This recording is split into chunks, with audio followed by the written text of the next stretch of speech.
Dérivée de fonctions composées. Dans cette vidéo, je vais expliquer comment dériver la fonction f dans les 4 cas suivants. Premièrement, f de x égale x au carré plus 5x, le tout à la puissance 4. Deuxièmement, f de x égale x plus 1 divisé par 1 plus x carré à la puissance 3. Troisièmement, f de x égale racine de 1 moins x au carré. Quatrièmement, f de x égale x au carré plus 5 multiplié par exponentielle x au carré moins 1. Dans chaque cas, j'utiliserai, entre autres, la formule de la dérivée d'une fonction composée qui nous dit que la dérivée de v rond u, c'est u' multiplié par v' rond u. On parle de fonction composée quand on a une fonction dans une autre fonction, comme un cadeau dans un paquet cadeau. Par exemple, si pour tout réel x, f de x égale cosinus de, entre parenthèses, x au carré moins 2x plus 3. F est la composée de la fonction trinôme qui a x associe x au carré moins 2x plus 3 par la fonction cosinus.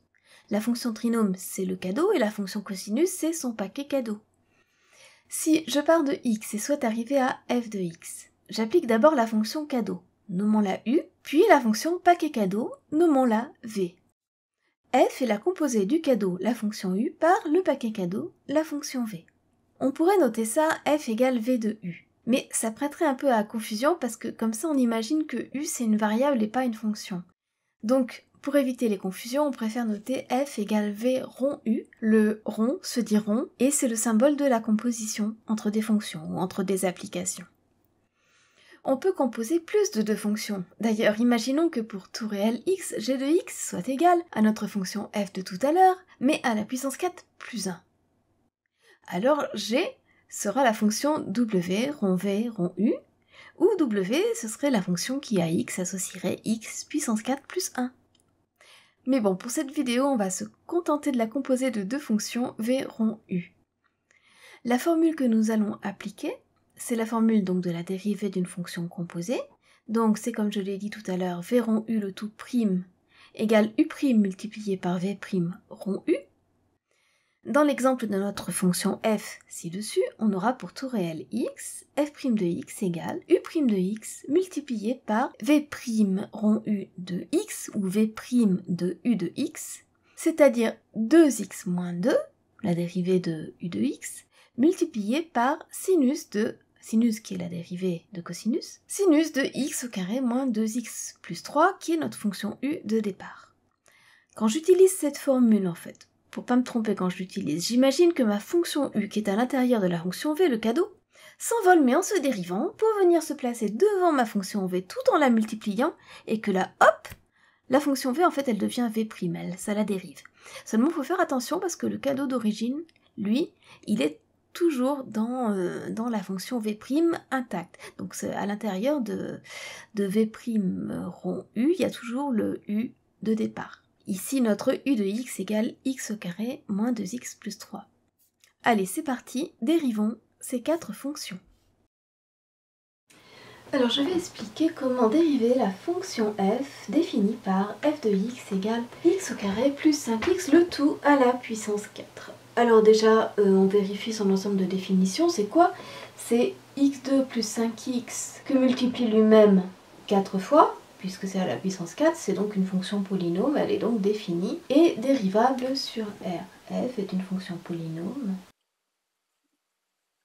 puisque c'est un polynôme de polynôme, elle est donc définie et dérivable sur R.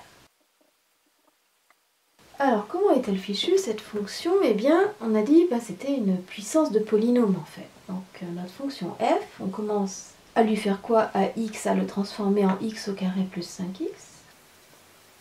Et ensuite, on le transforme en x au carré plus 5x, on passe à la puissance 4. À la puissance 4, on va donc lui appliquer deux fonctions. D'abord une certaine fonction u, puis une certaine fonction v.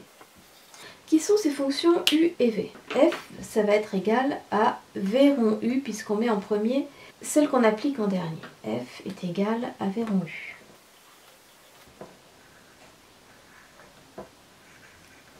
Alors, que sont u et v? Eh bien, en fait, si ceci c'était un x, Et si je lui appliquais v, j'obtiendrai x puissance 4. Donc, qu'est-ce qu'on a pour u et qu'est-ce qu'on a pour v? U de x va être égal à x au carré plus 5x. Je peux tout de suite indiquer u' de x puisque je vais l'utiliser. Alors la dérivée de x au carré plus 5x c'est 2x plus 5. Et que vaut v de x? Eh bien v de x,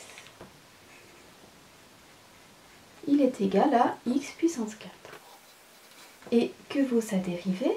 Et prime de x, eh bien 4x à la puissance 3, vous savez tous développer, dériver des polynômes.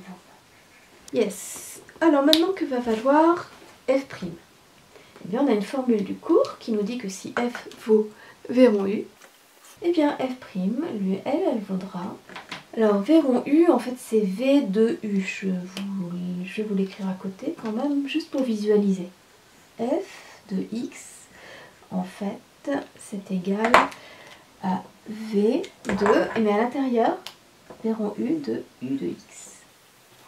La formule de la dérivée d'une fonction composée, eh bien je prends le u de x qui est à l'intérieur du v de x et je le passe en produit devant. Mais en la dérivant. Ça va me donner u'. Le v, je le dérive, fois v', mais à l'intérieur du v, je laisse le u de x, rond u. Donc là, j'ai écrit sous la forme de la fonction, alors que là, j'ai écrit sous la forme du nombre, il y a le 2x. Donc, qu'est-ce que ça va me donner? Que quel que soit x appartenant à grand R, j'aurai mon f' de x qui sera égal à u' de x que multiplie v' de u de x. v' de u de x. Je vais remplacer u', v' et u par leur valeur. Alors u' de x, on le voit ici, c'est 2x plus 5. Il n'y a pas photo, c'est pas compliqué. Que multiplie le v' du u de x? Ça veut dire que dans la formule de v', on va remplacer le x par u de x.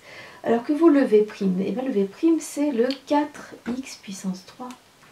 Donc c'est 4 fois le truc à la puissance 3. 4 fois le x, sauf que là le x c'est le u de x, et le u de x il est égal à x au carré plus 5x. Donc c'est 4 fois x au carré plus 5x à la puissance 3.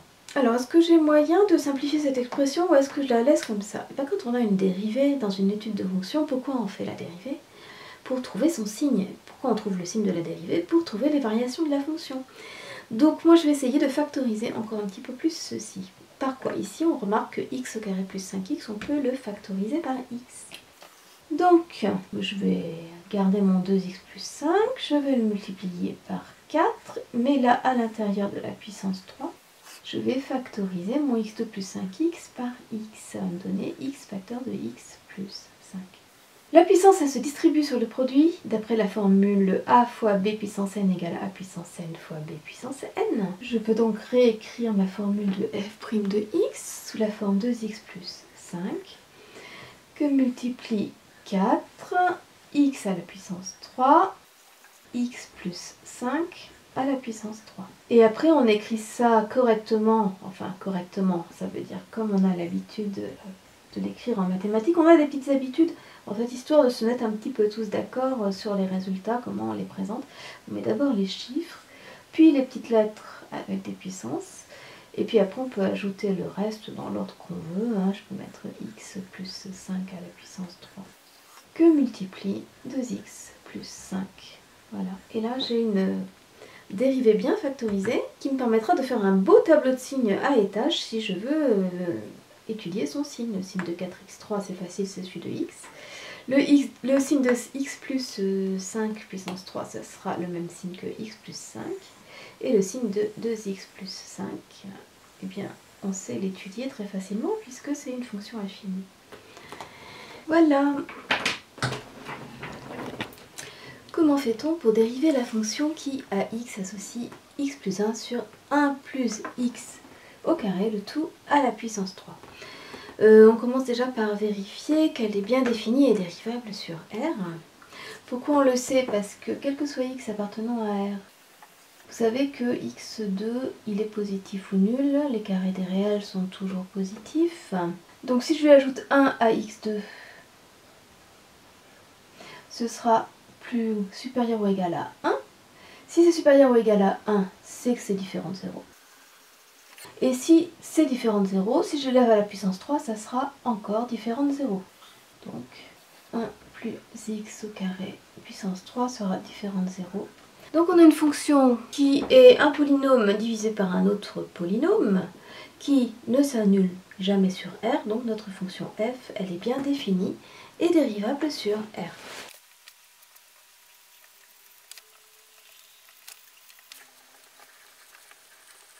Si vous n'avez pas le temps d'écrire tout ce blabla, vous pouvez écrire d'après les théorèmes de dérivation de fonctions quotient. Alors maintenant, comment on va faire pour la dériver? On va regarder comment elle se structure. C'est donc le quotient de deux fonctions qu'on pourrait pouvoir appeler, si on le désire, u et v. Ça va être u de x sur v de x. Avec u de x qui est égal à x plus 1. Donc u' de x va être égal à 1, puisque quand je dérive, x devient 1, 1 devient 0. Et v de x qui va être égal à 1 plus x2, le tout à la puissance 3. Et on voudrait savoir ce que va valoir v' de x. Et c'est là que va intervenir une fonction composée. Pourquoi? Parce qu'on pourrait très bien dériver v de x en commençant par la développer avec la formule a plus b puissance 3 égale a puissance 3 plus 3 a puissance 2b plus 3a b2 plus b3. Mais après, qu'est-ce que ça poserait comme problème? C'est qu'on aurait une forme développée. On sait très bien dériver un polynôme développé, mais alors après il faut le refactoriser si on veut chercher le signe de la dérivée de f, et là ça serait trop galère. Donc ce qu'on va faire, c'est considérer que v est une fonction composée et la dériver comme telle. C'est une fonction composée comment? Eh bien dans un premier temps, à x, on va lui associer 1 plus x2, et dans un deuxième temps, on va passer ce 1 plus x2 au cube. Je vais considérer que c'est une première fonction, cette fois-ci pour ne pas la confondre avec l'autre u, je l'appelle grand U, qui va transformer x en 1 plus x2. Et la deuxième, une fonction grand V, qui va transformer 1 plus x2 en 1 plus x2, le tout à la puissance 3. Que sont ces fonctions grand U et grand V? On a quel que soit x appartenant à R. U de x est égal à 1 plus x au carré. Et U' de x qui est égal à 2x. Quand je dérive 1, ça fait 0. Quand je dérive x au carré, ça fait 2x. Oui, on pourrait justifier que v est dérivable parce que c'est la composée de deux fonctions polynômes. Bon, on va pas passer son temps à justifier ça, surtout qu'on a déjà bien justifié au début pour la fonction f. Alors, v de x est égal à 1 plus x2 à la puissance 3. Qu'est-ce que je raconte? Ben non, justement. Pourquoi non? Parce que si ici j'avais un grand x, qu'est-ce que ferait v? Il mettrait x à la puissance 3. Donc c'est pas 1 plus x2 à la puissance 3 qu'il faut mettre, mais simplement x à la puissance 3. D'où l'intérêt de décomposer, puisque justement on ne savait pas dériver directement ça. Que vaut v' de x? Cette fois-ci on le sait. V' de x vaut 3, je passe le 3 devant et je descends la puissance de 1, x à la puissance 2. Maintenant, que va valoir notre petit v' de x? Alors v est égal à le grand V, ça c'est la dernière qu'on met en premier, et après celle-ci qu'on met dans la couche en dessous, v rond u. Et d'après la formule de la dérivée d'une fonction composée, on va avoir v' qui sera égal à, alors le u, je le prime et je le passe devant, il va multiplier le v que je prime, mais dans lequel je vais laisser le u tel qu'il était au départ. U. Ce qui va nous donner, quel que soit x appartenant à grand R, v', petit v' de x sera égal à u' de x, le grand U. Remarquez bien que là je parle des fonctions alors que là je parle des images de x par ces fonctions. Multiplié par v', le grand V, de quoi? De grand U de x. Je remplace. Alors u' de x, on a vu que c'était 2x. Qu'est-ce que le v'? Le v' c'est le 3x2, c'est le 3, le v' de machin, c'est 3 machin au carré. Donc ça va nous donner 3 fois le machin au carré. Et qui est le machin? C'est le u de x, 1 plus x au carré. Ce qui va me donner comme formule pour v' de x, 2 fois 3, 6, 6x, que multiplie 1 plus x au carré, le tout au carré.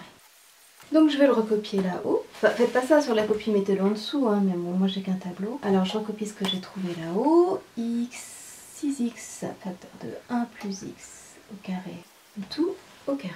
Avec la formule de la dérivée de la composée, on a pu dériver notre fonction v qui est là. Maintenant, on va appliquer la formule du quotient pour dériver notre fonction f.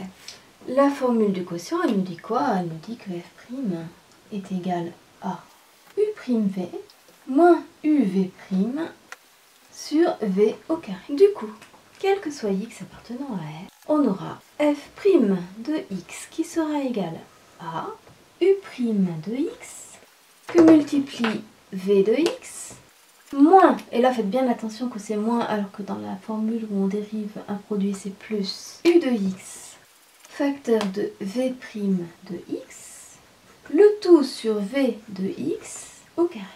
Et bien maintenant je remplace par les formules qui sont écrites au-dessus, c'est pas compliqué.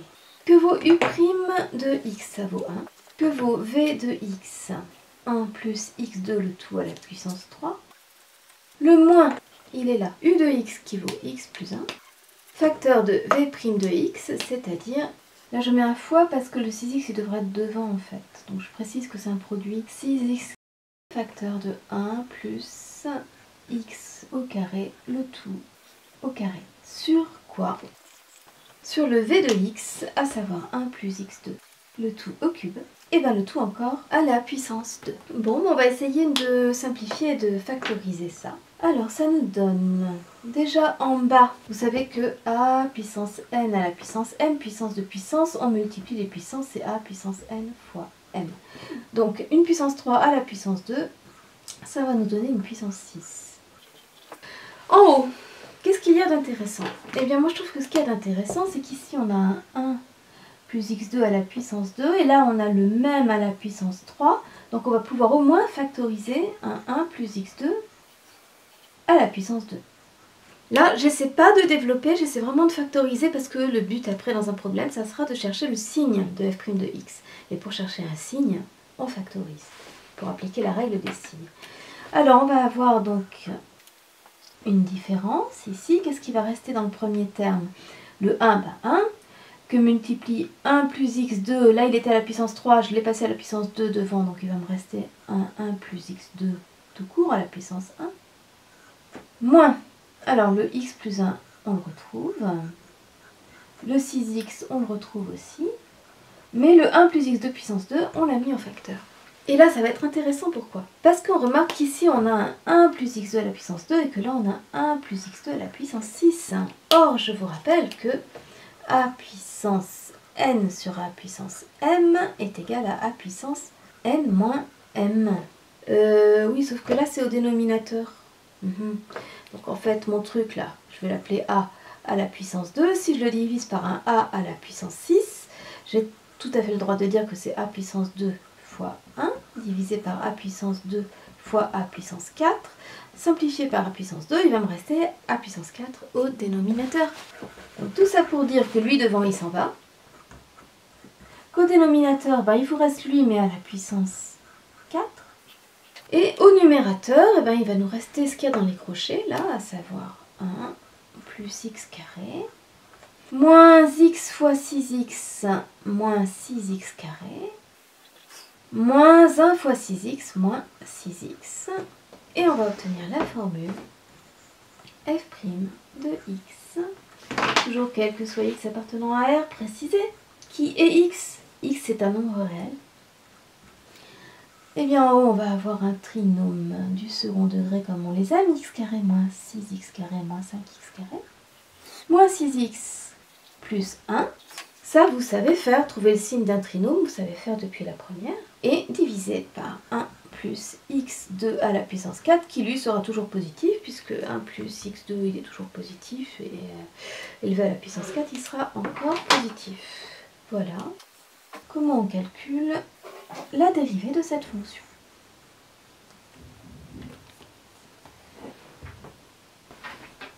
Mettons qu'on veuille dériver la fonction définie par f de x égale 1 moins x carré. Alors la méfiance, pourquoi? Méfiance parce qu'on a une racine carrée, et on sait que la fonction racine carrée, c'est une fonction assez capricieuse, puisqu'elle n'est pas définie et dérivable sur les mêmes intervalles. Je rappelle que la fonction racine carrée, sa courbe, elle a cette allure-là. Quand je me place ici sur n'importe quel nombre strictement positif, a, eh bien j'ai bien une tangente à la courbe qui admet un coefficient directeur, donc ma fonction racine carrée, elle est bien dérivable en a. Par contre, où est-ce qu'elle est définie et pas dérivable? En 0. Pourquoi? Parce qu'on a en 0 une tangente verticale, c'est l'axe désordonné, la tangente en 0, et que les droites verticales n'admettent pas, les droites parallèles à l'axe désordonné n'admettent pas de coefficient directeur. Donc notre fonction racine carrée, donc là je ne parle pas d'elle, mais je parle de la fonction qui a x associe racine de x, elle est définie sur 0 plus l'infini, fermé, mais elle n'est dérivable que sur 0 plus l'infini, ouvert en 0. La question qu'on se pose, c'est cette fonction f là, où est-ce qu'elle va être définie, où est-ce qu'elle va être dérivable? F est définie lorsque ce qu'on a sous la racine 1 moins x carré est positif ou nul. Par contre, f est dérivable où? Alors dérivable, c'est toujours sur des intervalles, hein. Sur les intervalles où on a quoi? 1 moins x carré qui cette fois-ci doit être strictement positif. Elle est définie si c'est positif ou nul, elle est dérivable si c'est strictement positif. Ok, bah alors où est-ce qu'elle est définie, où est-ce qu'elle est dérivable? Comment on fait pour le savoir? Eh bien on va chercher le signe de 1 moins x carré, on va étudier son signe. Pour cela, on factorise pour étudier les signes. Et que donne la factorisation de 1 moins x carré? C'est a carré moins b carré, donc ça va être 1 moins x facteur de 1 plus x en factorisant à l'aide de la troisième identité remarquable. 1 moins x et 1 plus x, c'est tous les deux de la forme mx plus p, ça correspond à des fonctions affines, mais ici avec un m qui vaut moins 1, et ici avec un m qui vaut 1. Quand est-ce que ça s'annule? Le 1 moins x, lui, s'annule quand? S'annule pour x égale... Alors 1 moins 1, pour x égale 1. Quand est-ce que 1 plus x s'annule? Il s'annule pour x égale moins 1. Bon, on va pouvoir faire le tableau de signes pour savoir où notre fonction f est définie et où elle est dérivable. Notre x varie entre moins l'infini et plus l'infini, et les valeurs où f de x va s'annuler, ça va être moins 1 et 1. Alors 1 moins x s'annule pour x égale 1. C'est de la forme mx plus p avec m négatif, donc ça va correspondre à une fonction affine décroissante. Avant le 0, on va être positif, et après le 0, on va être négatif. 1 plus x s'annule lorsque x égale moins 1. C'est de la forme mx plus p avec m qui est positif. Donc ça va correspondre à une fonction affine croissante. Ça veut dire qu'avant le 0, on sera négatif, et après le 0, on sera positif. 1 plus x sera positif, mais avant le 0, entre moins l'infini et moins 1, 1 plus x est négatif, et au-delà de moins 1, 1 plus x est positif. Donc quel va être le signe de 1 moins x au carré? Déjà, il va s'annuler en moins 1 et en 1, mais c'est toujours les 0 en premier pour ne pas les oublier. Après, on applique la règle des signes, comme c'est un produit, plus par moins, moins, plus par plus, moins par plus, moins. Conclusion, 1 moins x au carré va être positif ou nul lorsque x appartient à l'intervalle moins 1, 1. Ça veut dire que f sera défini, f est défini sur moins 1, 1 fermé. Pourquoi? Parce que 1 moins x carré est positif ou nul lorsque x appartient à moins 1, 1. Mais quand est-ce que f est dérivable? Elle est dérivable quand 1 moins x carré est strictement positif. Donc f, elle est dérivable, cette fois uniquement sur moins 1, 1 mais ouvert. Elle n'est pas dérivable. D'ailleurs, je vais faire tracer à GeoGebra la courbe de la fonction pour voir. On devrait voir des tangentes verticales en moins 1 et en 1. C'est pas toujours parce qu'il y a des tangentes verticales qu'une fonction n'est pas dérivable, mais c'est l'une des raisons pour lesquelles la fonction peut ne pas être dérivable en certaines valeurs. Par exemple, pour la fonction valeur absolue, les tangentes elles sont pas verticales en 0, mais il y a deux demi-tangentes qui n'ont pas le même coefficient directeur. Donc on ne peut pas avoir un nombre dérivé de la fonction valeur absolue en 0. Donc elle n'est pas dérivable en 0 non plus. Donc retenez bien que dans vos fonctions usuelles, il y en a deux qui nous posent des problèmes pour la dérivation qui ne sont pas définies et dérivables au même endroit. C'est la fonction racine carrée et la fonction valeur absolue. Alors sachant cela, on va calculer la dérivée, mais pour x appartenant à moins 1, 1. f est dérivable sur moins un 1 ouvert. On ne sait jamais, ça peut être utile aussi dans les calculs de savoir à un moment ou à un autre que x appartient à moins un 1. Alors maintenant on va essayer de la dériver comme composée de deux fonctions. Alors qu'est-ce qu'on peut faire avec notre x? On peut d'abord lui appliquer une fonction qui la transforme en 1 moins x au carré. Et ensuite lui appliquer la fonction racine carrée qui va la transformer en 1 moins x au carré racine 2. Donc ici on a une première fonction u, une fonction polynôme, qui va transformer x en 1 moins x carré. Et ici on va avoir une deuxième fonction v qui sera la fonction racine carrée, qui va transformer 1 moins x au carré en 1 moins x, racine de 1 moins x au carré.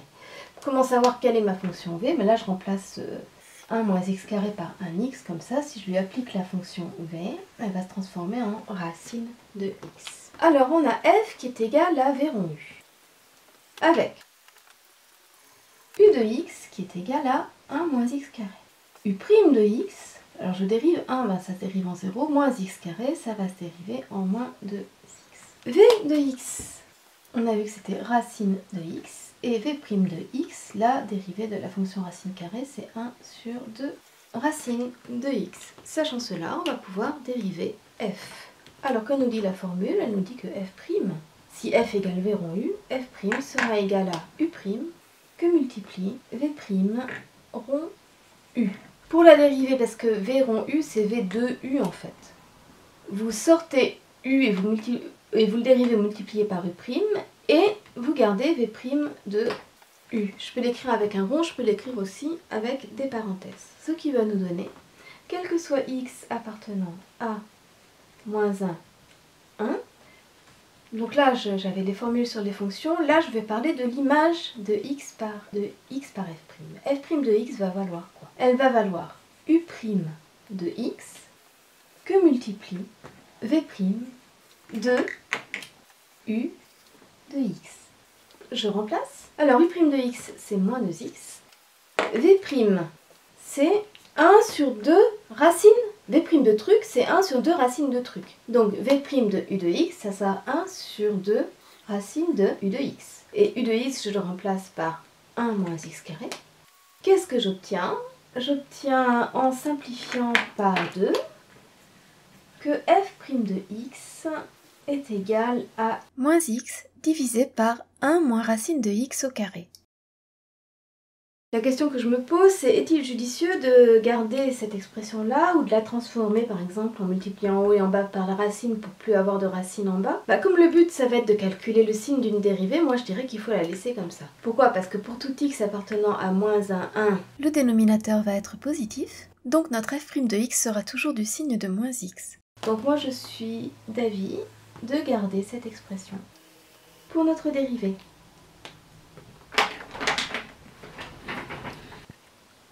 Soit à dériver la fonction définie par f de x égale x au carré plus 5 facteur de exponentielle x au carré moins 1. Alors, cette fonction, elle est faite comment? C'est le produit d'une fonction polynôme par l'exponentielle d'une fonction polynôme. Sachant que les fonctions polynômes sont toutes définies et dérivables sur R, et la fonction exponentielle aussi, on peut dire que f est définie et dérivable sur R, car elle est le produit d'une fonction polynôme, donc définie et dérivable sur R, par la composée d'une autre fonction polynôme par la fonction exponentielle. La fonction exponentielle qui est la fonction la plus sympa qui soit, peut-être avec la fonction nulle. Elle est toujours positive, toujours croissante, et elle est en plus égale à sa dérivée. Alors, on va dire que f est le produit des fonctions u et v avec u de x qui est égal à x carré plus 5, u' de x, sa dérivée x carré devient 2x, 5 qui est une constante devient 0, et v de x qui est égal à l'exponentielle x au carré moins 1, et v' de x. Alors comment on fait l'exponentielle de u? Eh bien la formule, c'est que l'exponentielle d'une fonction u, quand on la dérive, vous dérivez u et vous le passez devant en multipliant. Et vous gardez votre exponentielle puisque elle est sa propre dérivée. Et vous gardez la fonction u à l'intérieur. En fait, c'est un cas particulier de v rond u' qui est égal à U' que multiplie V rond U, sachant que V ici, rond U, sachant que V ici c'est la fonction exponentielle et quand on la dérive, la fonction exponentielle reste elle-même. Donc c'est pour ça que ici en V' on a la même que V. Donc ici notre V' va être égal à quoi? Alors attention, le U c'est pas le même que celui ci-dessus. Hein. Donc elle va être égale à la dérivée de ce que j'ai à l'intérieur de l'exponentielle, c'est-à-dire 2x, le U', que multiplie exponentielle, et bien toujours du même U, c'est-à-dire du x au carré moins 1. Maintenant, que va valoir f'? Eh bien, on va appliquer la formule de la dérivée d'un produit. UV se dérive en U'V plus UV'. Attention, quand c'est le produit, c'est plus. Quand c'est le quotient, c'est moins sur V2. Ça veut dire quoi? Que quel que soit x appartenant à R, eh bien f' de x va être égal à U' de x que multiplie V de x plus U de x que multiplie V' de x. Que vaut U' de x? 2x. Que vaut V de x exponentielle x carré moins 1? Que vaut U de x, x carré plus 5, j'oublie pas les parenthèses puisque c'est en facteur. Que vaut V' de x, 2x exponentielle, alors fois 2x exponentielle x carré moins 1. Alors ça mérite d'être factorisé, puisque je rappelle que le but, quand on calcule une dérivée, c'est de trouver son signe, et pour trouver son signe, on applique la règle des signes, et pour appliquer la règle des signes, on a besoin de factoriser. On peut factoriser par quoi? Eh bien, on va pouvoir factoriser non seulement par 2x, mais aussi par exponentielle x carré moins 1. Donc, je vais factoriser par 2x, que je vais passer devant. Et je vais aussi factoriser par exponentielle de x carré moins 1, mais par habitude, je le mets derrière. Alors, qu'est-ce qui me reste? Le plus qui est là, le plus que multiplie, enfin ici, le 2x facteur de exponentielle x moins 1, bah, il multiplie 1.